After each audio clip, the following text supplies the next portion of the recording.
Hello and welcome to Game 2 of Computer Science 440, created by Alex Brown. In this video, I will be going through the code I wrote, as well as running and showcasing the game. I will start with the H file. It has all my function headers, as a typical H file would have. The maximum size of the arrays is going to be 5 for this game. My basic constructor, deconstructors, like I said, all my functions are right here. And I will go over to in more detail of what they do in the CPP file. There are all the primitives for the game, since there's 12 of them. And then in my private are my 4 variables. 2 of them are arrays, and the other 2 are the matches that the player has currently chosen. All right, in my CPP file, inside my constructor, I initialize all the values like a typical constructor would have. I initialize time, since I use it to randomize colors later on certain things, not the primitives, but like when crossing out the boxes. I'll go over that later. Like I said, I use -1 for default values because 0 is going to be used as one of the primitives. Anyway, I use integer arrays for this, so I assign a number to every array position, and that number is associated with a primitive. And since the last position of the arrays are not used, I set them to something else. I use -2 on a few values, so for consistency's sake, I set these to -3, since I will never use the last position. It also helps my code later when I am randomizing it. My deconstructor is empty, just like game 1, because I do not use any pointers for this, so I do not need a deconstructor. This is where I set the board. It's just drawing the vertical and horizontal lines, not much to it. Each grid spot is 150 by 150. So the grid goes from 0 to 750 and 0 to 750. Makes it nice and even. This is the randomize function, where I randomize the numbers inside the array. I use 2 Boolean values to get that done. And I also get the maximum number I want to randomize, -1.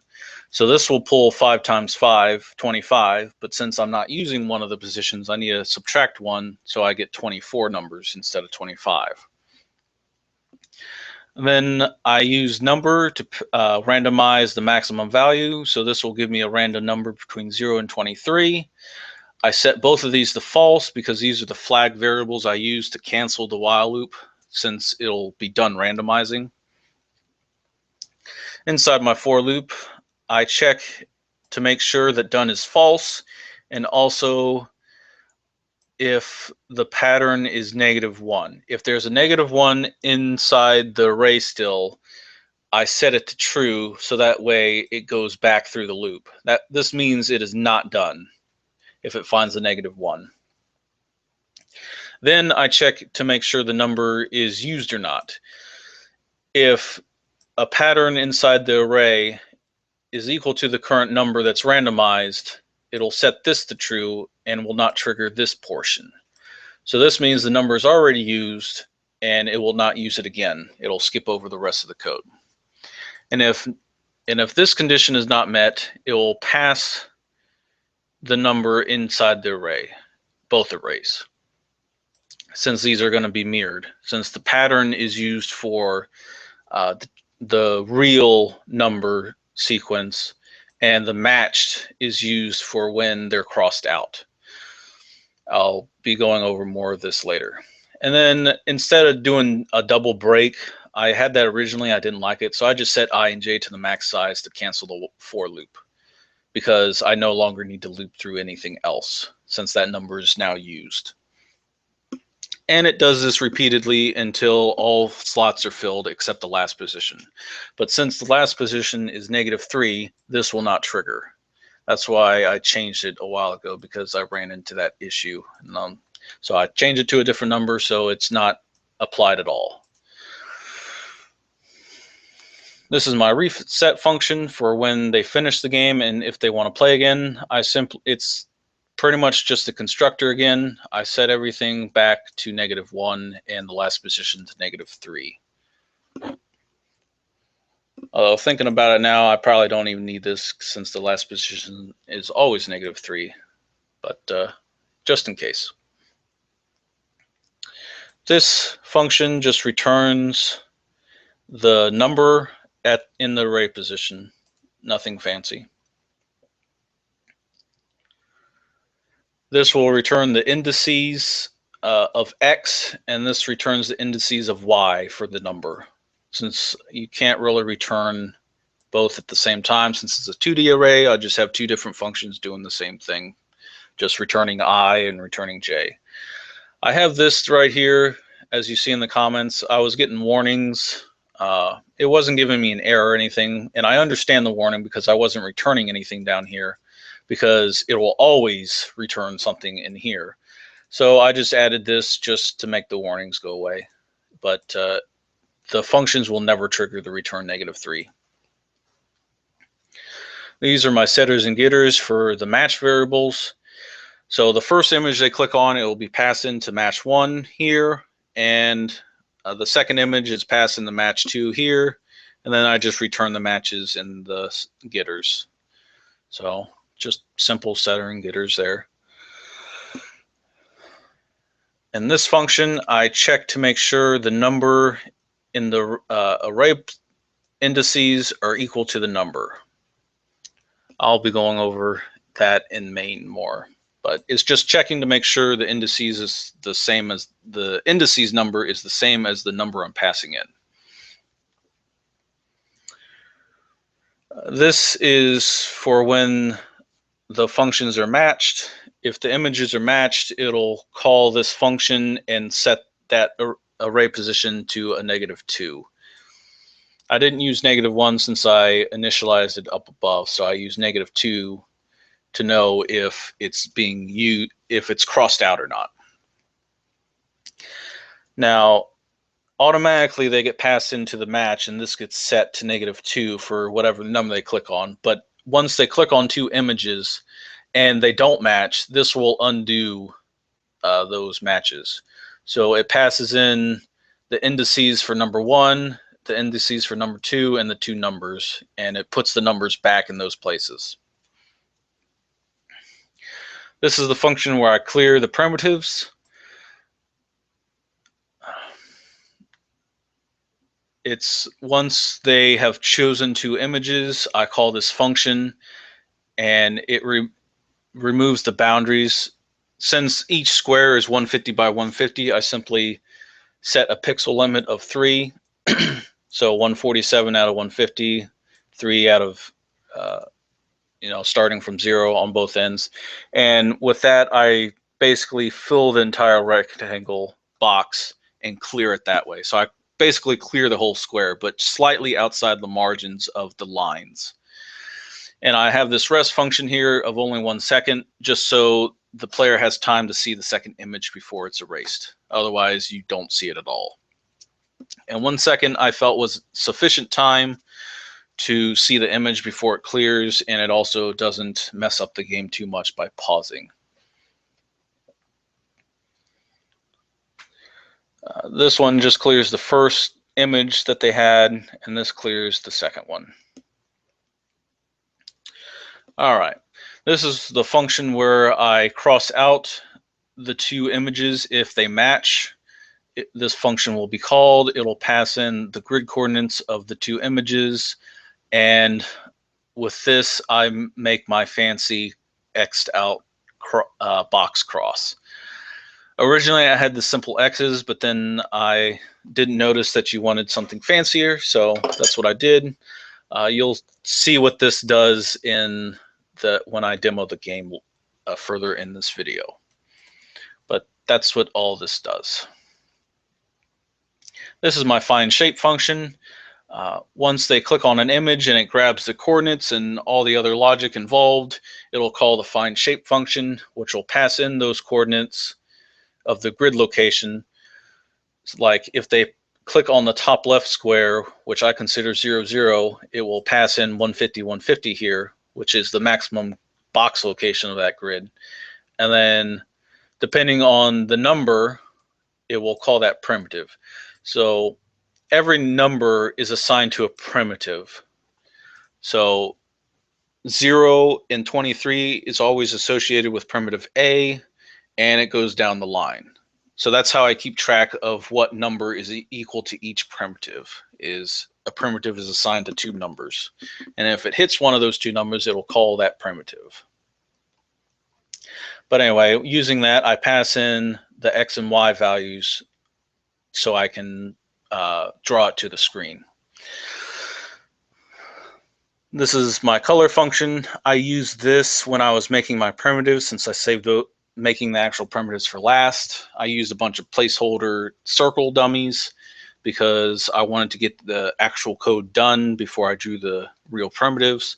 But anyway, I use this make function to generate random colors when testing to kind of get different colors for every image. Some of them are the same color based on the ideas I had when I was making them, but ultimately this was useful for finding colors instead of searching for it online. Like if I wanted purple, I'd type in purple RGB in Google and it'd give me a list, and I didn't really like that, so I just used a random function and kept closing and opening the program and finding a color I liked and then filling it in manually with the primitives.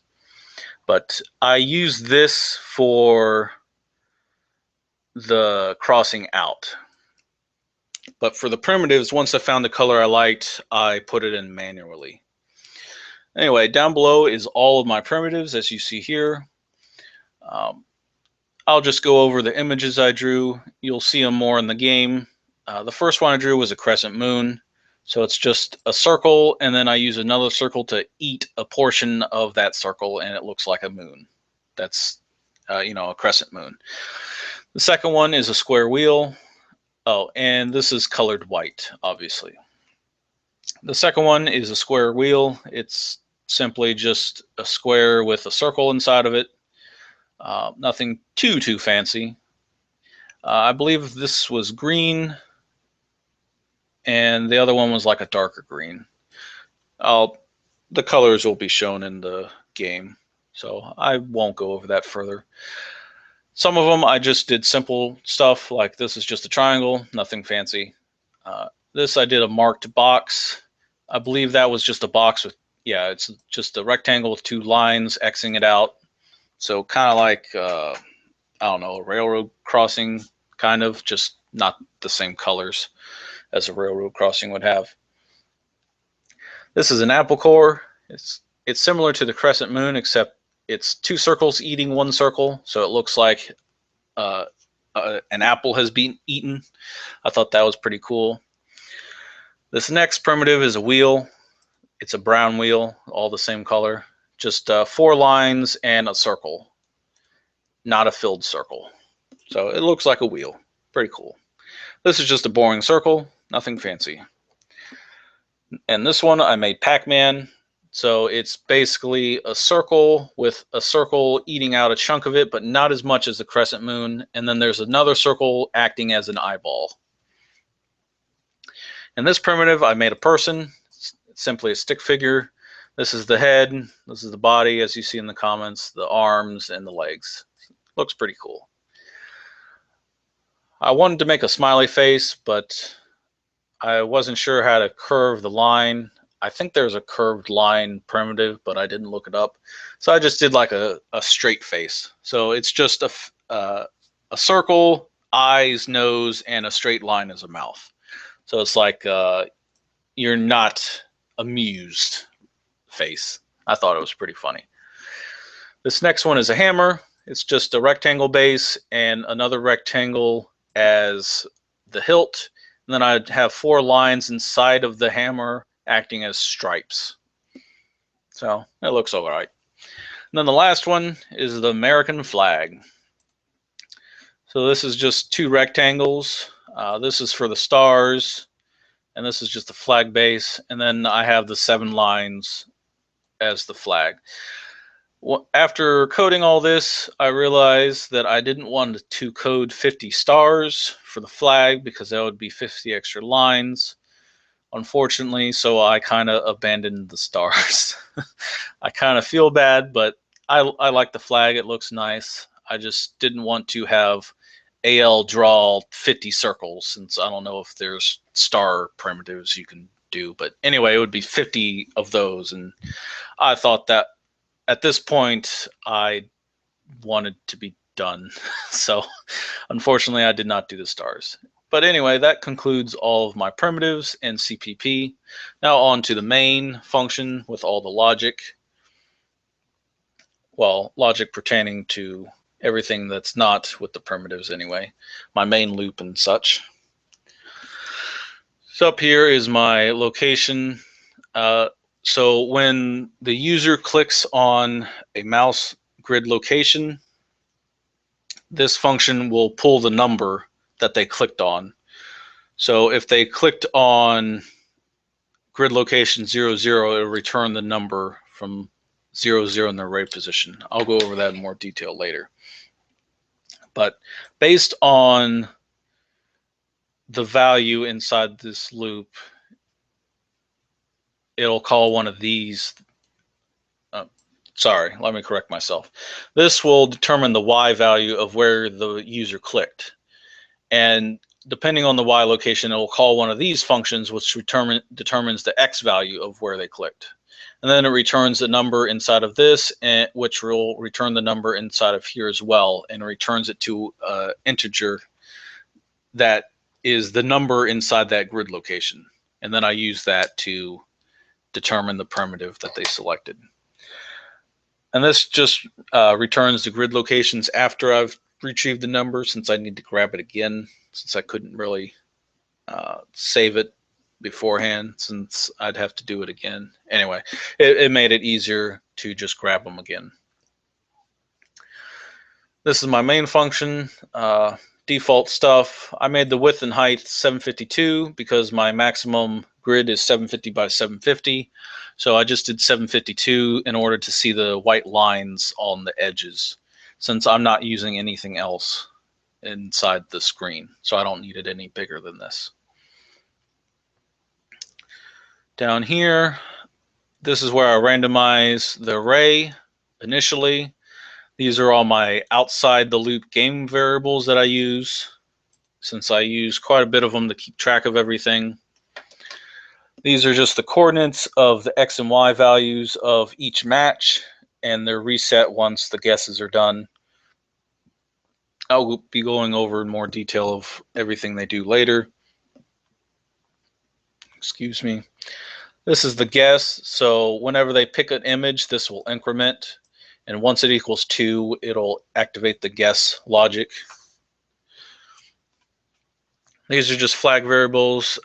This makes sure the number is valid, so they didn't click on a crossed out box or anything. And this resets the timer once the game is over and the player wants to reset. These two variables are the actual number that the user clicked on. So the first guess they click on will become this. Second guess will become this. And along with these two numbers, these four variables will pass in the indices of that number inside the array position. This is the number of pairs remaining. So it starts at 12 and it de-increments later for every pair you cross out. This is the score of the player. I'll go over that further down in the code and once I get to that section. This is my timer variable to keep track of how long you've played. And these two variables have to do with the timer, which is mostly the same from Lab 6, although slightly altered since I'm counting up instead of down. These are the 4 fonts I use. It took me a good half hour to find 4 good ones, especially the last one. The first 3 I found pretty quickly that I liked, but the 4th one took a while because I kept running into size problems, because I put everything in the 25th box, all the information, and some of them would be just too big even though I liked them. So, but overall it was pretty fun finding 4 different fonts for the text. This is not in the submitted program. This is just for changing the screen capture once I start the game.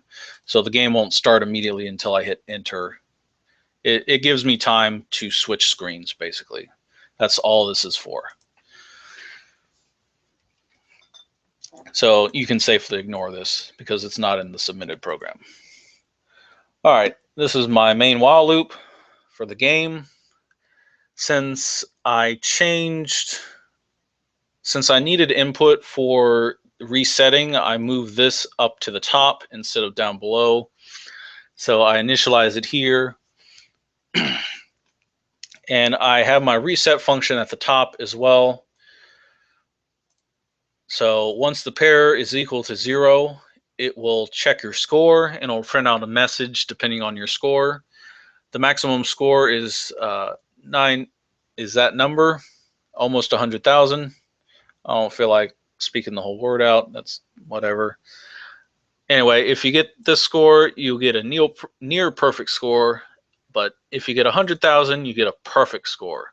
And you get a perfect score by beating the game in under 60 seconds.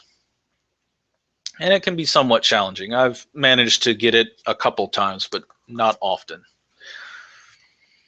And then it also displays you win, and it displays the restart message. And it also flips the display here, so all this will appear, otherwise it won't. And then I wait for the event here, again, well, the first instance, and this is where they press up or down to reset the game or close the game. If they select no, I set done as true, which will cancel this loop. So the game will close after you press N. But if they press yes, it will reset the entire game. So this will clear the entire map. This will set pairs back to 12. I will reset the game here, which, as I mentioned before, will call this function to reset all the variables. And I will call the randomize function again because the array is all -1 again. So it'll call this and it'll randomize the numbers again. So every primitive will be in a different place, theoretically. Some could land in the same spot, but it is randomized to a certain extent. Of course, there's no true randomization, but you get the idea. Every number is randomized inside the array, so it's not necessarily going to be in the same place every game. I reset the game time here, I reset the score, and I tell the reset equals true. This has to do with the timer because I had an instance where even when I was waiting on the yes or no, the timer was incrementing, so I put a stop to that with this variable. If down here, if the reset equals true, I reset the start time. So it grabs the current time of when you're resetting, so the timer is restarted as well, and I reset back to false. This is where I keep track of the time. It's just grabbing the current time. It gets the difference of the time and the start time, and if it's greater than 1, I add the difference to the game time, and I set difference back to 0. And I actually no longer need this. I forgot to take that out. Oh well. Down here, I set the board. This is what calls this function, which draws all the lines. Having it inside the loop so it draws it constantly, I felt was easier to code for when I was resetting the board because I can just, as I said, clear the entire map, but everything else is still there, like all the lines, because I have this here. Otherwise, I'd have to draw the whole line board again. So I have this here, so the lines will never be erased, no matter what I do. These are all my variables inside the loop that I need. This is the number that they chosen based on where they click, and these are the array positions of where they clicked. So these variables are all temporary. They are erased every iteration of the while loop, while the others are needed until 2 matches are made, and then they're erased. This just gets the next event. it waits for them to click on a grid location. It'll grab the mouse coordinates of where they clicked, and then that's where this location function is called. And I also have set it equal to the primitive number. So this function will pull the number that's associated to where they clicked. So inside of the location function, that's where they call this function. I set two variables to 150 since each box is 150 by 150 in size. And based on the y value, I pass in those coordinates as well as the number and the game variable and the x. Depending on the y location, I pass it into each row. So if it triggers this, that means they are in the first row of the grid. And this means the second, the third, and so on. So it calls each row independently. Inside of row 1, if they click on the top left grid location, that would be 150 by 150. So y would be within this, so it would call row 1. And inside of here, it checks the x value of where they clicked, and depending on that number, it will call the array position of that grid location. So I mapped it to where the top left is 0, 0 of a grid, and that will always be associated with 0, 0 of the array position. So if they click on the 24th slot of the grid, which would be 4, 3, it will return the array position 4, 3. It will return the number in that array position. So that's how I have it mapped out. And since I randomized the numbers, it'll always be different, but it's the same mapped out location. So 0, 0 of the grid is always associated with 0, 0 of the array position, and so on. It's a little bit hard to explain, but that's how I mapped it out. So if the x is within the second boundary, that means they clicked on grid location 0, 1. So that returns the array position 0, 1 and grabs the number. And it does that for every single row, depending on the x value. And in return, it returns that number, which will go back to location. Excuse me. Sorry about that. And it returns number again inside the location. So if I go back up here, this will now be the number associated with that grid location that they clicked on. And if that number is not equal to -1, which means it's crossed out, then it will grab the array positions of that number picked as well. So now I have the indices of that number as well as the number.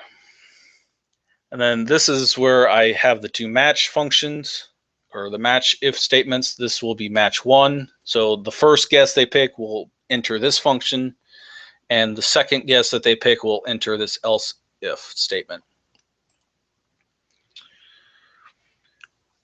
All right. If that number is not equal to -1, so it's not used, and the first guess is not used as well, and match 2 is not equal to that number already, then that means it's the first guess. So guess A will become the number. So this is my outside variable, so I keep track of it for now because I'll need it once 2 guesses have been made. I also pass the coordinate or the indice values into 2 other outside function or outside variables. And then as well, I use these 2 outside variables to get the coordinates of the grid location as well. So this will pass in the y value and the x value.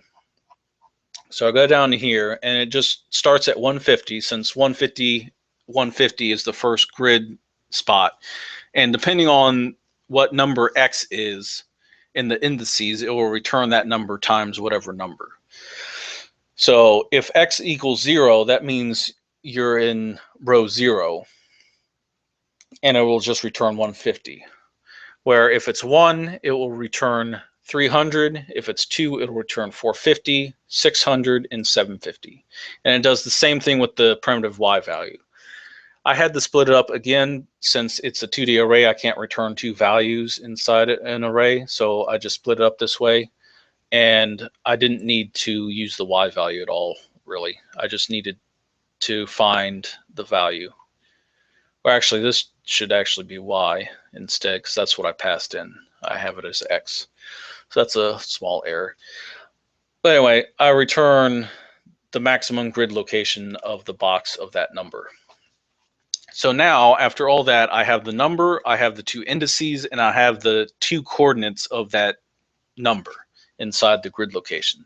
So I have all the components I need for guessing later. Now this is the function where I check to make sure that number is valid. So I call the check number function, which is here, and it just checks to make sure that number is not crossed out, because this is my second array. So if that number is -1, that means it's crossed out and you don't want to use it again. So this just checks to make sure that number is not crossed out. And it will return true or false based on this. And if it's true, then I go ahead and set it as the first guess. I call the set matched function, which sets the indices. That calls this. It sets the indice value to -2, which means it's used right now. And then oops, I'm in the wrong function. That's the second one. But they basically do the same thing. But anyway, I set the first match as that number, which just sets the match variable to the number. And then I find the shape. So this will draw the shape to the screen finally, which, as I said, it calls this. It passes in the number that they clicked on and also the indice values of that number, the grid location. So if they clicked on the top left grid, which like I said, I considered 0, 0, these two values would be 150, 150. So this would pass in whatever number is assigned to that grid location and 150, 150. And it comes over here, it checks whatever number it is, and it will call the primitive associated with it, and it will pass in the two values as well. So these two numbers can be anything from 150, 150 to 700, but it only increments by 150 since the boxes are 150 by 150. So those two numbers are 150, 300, 450, 600, and 750 only.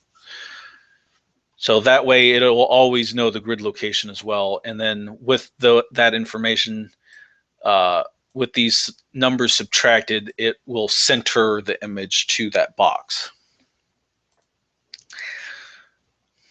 All right, once they get to the second, once they pick a second guess, it does the same exact thing. I just use slightly different variables, guess B instead of guess A, X2 instead of X1, and it does the same thing. And this is where once they're in the second guess, this is the only thing different pretty much, is I set guess to 1. So that means they've picked two images basically. Because down here, hold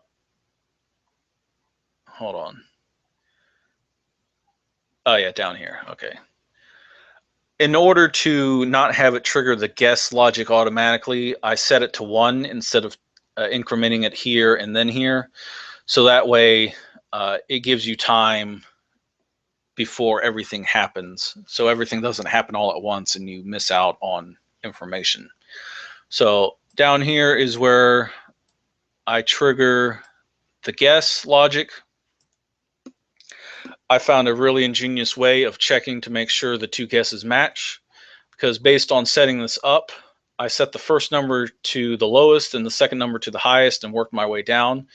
And if you notice, the two numbers always equal 23. So I use that to determine if the value is the same or not, if the images are the same. So that's what I did. I took guess A and I took guess B, I added them together, and if they equal 23, it's a match, and I de-increment pairs here. And then I call this function to clear the two primitives, It clears it no matter what. That's what this function does. And also it waits so you have time to see the second image, like I said. And then if the match is correct, then I call the crossout function here, which does all of this, which you'll see in the game. It's easier to explain it than going through what each one of these does, but I thought it was cool. And then once it crosses them both out, it'll give you a score based on how many pairs are left. If you have greater than 5 pairs, so 6 to 12 pairs left, you'll get plus 5,000 points.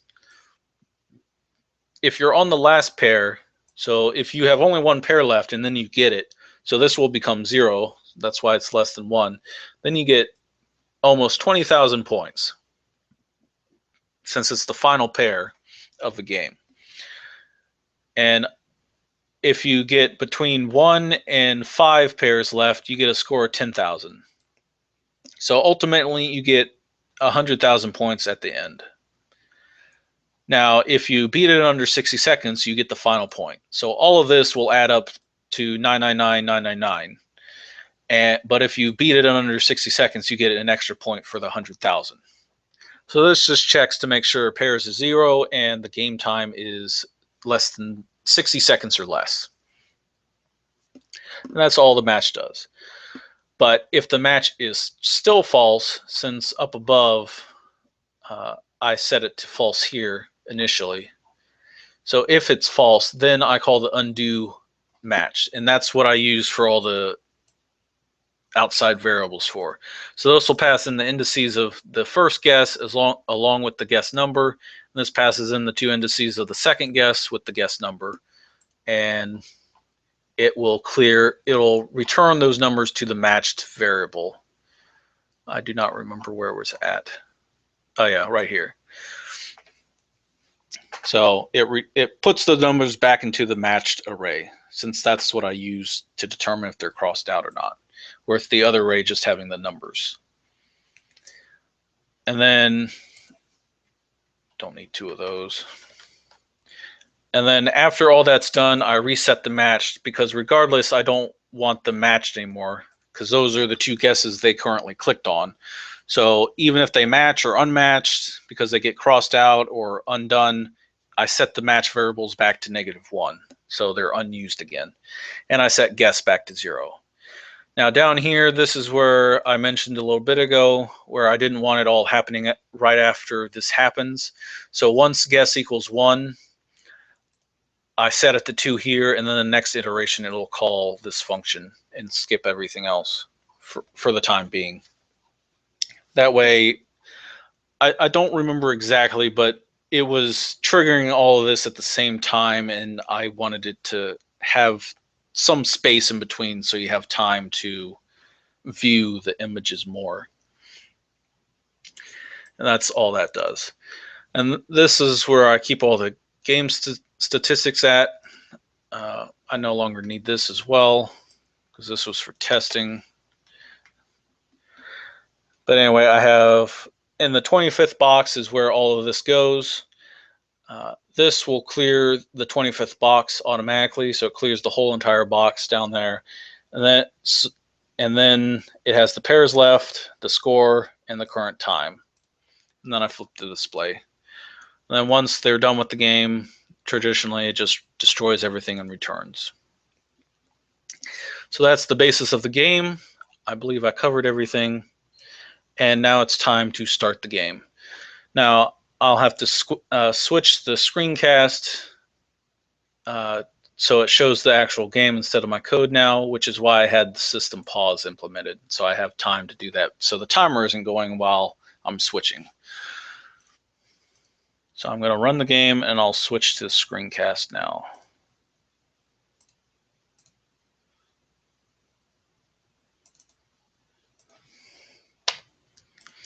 All right. This is my game now. I will now demo it. As you see, the timer is incrementing every second, although I think it incremented even with the system pause in there. I'm not sure. But, well, I guess I can just restart it and take out the system pause. I'll just do that. All right, let me make sure it's still, nope, it closed out because I closed the program. Sorry about this. I'll just do a full screen because I'll be demoing it several times. All right, here we go. So now I'll just play my game a couple times. As you can see, the different images I match to, and that's what happens when they cross out. It creates 5 boxes inside of boxes, and it crosses an X out, and I randomize the colors, so they're all different. And as a plus, it's a little bit distracting because it takes away from the images, so it actually makes the game a little bit harder because some of them are the same colors, as well as having so many colors on the screen that you'll see one color and you will forget it more quickly, or so I thought. So I thought that was pretty cool. As you can see, the different images. That's just the basic triangle. There's the American flag without the stars, unfortunately. Oh, I saw the face somewhere. Like, see, the Pac-Man and the face are similar colors, so you can confuse them more easily with other images. Like, that was down here. Oh, nope, it's not. It's the different image. Anyway, that's where it is at. And I've already gone over 60 seconds, so I won't get a perfect score, but I'll get a perfect score for this video. It's not too difficult. Oh, I clicked the wrong space. And as you'll see when I play the game several times, you'll notice the images are in different locations every time. So I got those. There's the wheel. That's the crescent moon. I think that was, no. Crescent moon. I wasn't really going over the images. That's just the box with an X on it, which I referred to as like a railroad crossing type of thing. Kind of. There's the hammer. And the last one is the circle square. And see, I got a score of 99999. My time was almost 2 minutes. And I won. I got a near perfect score. And now it's asking me to restart, yes or no. If I say yes, it'll clear the entire screen and reset everything. And now this is a different image, as you can see. The smiley face was up here and somewhere over here before, where now it's in a different position. Now I have no idea where some of the images are. Oh, see, I confuse those with those because they have a same color. I'm doing really bad now. Oh, there's one. And as you can see, the colors are different. Oh, found the wheel. There's the hammer. Yep, there's the hammer.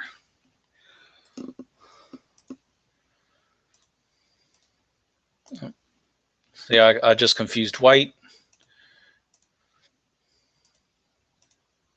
So it's a little bit of mind games. I thought it was pretty cool. Where's the other stick figure? Oh, right there.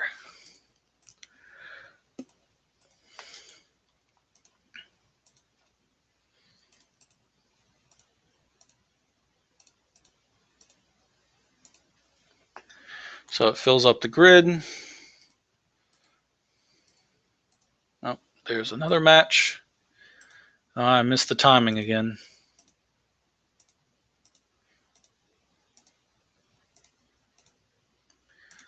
And I'm done.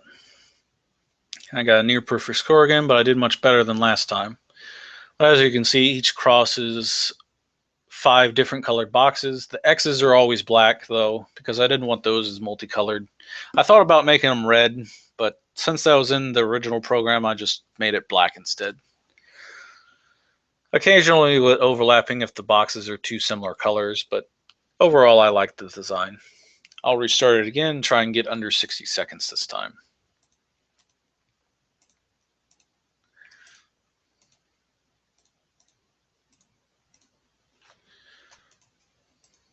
Oh, nice. Oh, 2 in a row. Oh, I'm getting pretty lucky this time. I'll definitely get under 60 seconds.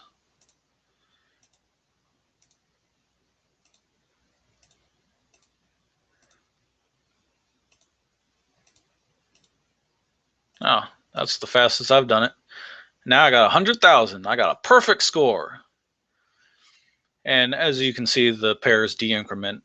didn't really explain that through playing. I'll play one more time. Then that should conclude this video.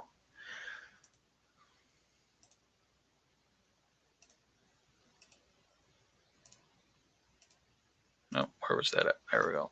Now, as you can see, I got one pair, so now it de-incremented to 11 left. I did not have a line in here saying how many pairs remain because I felt that was redundant with the pairs left.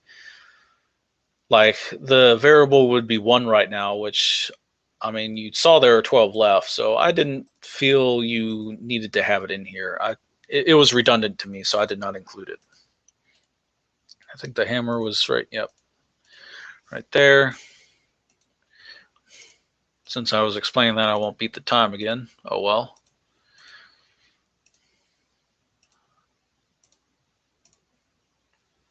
Wow, some of those were lucky guesses.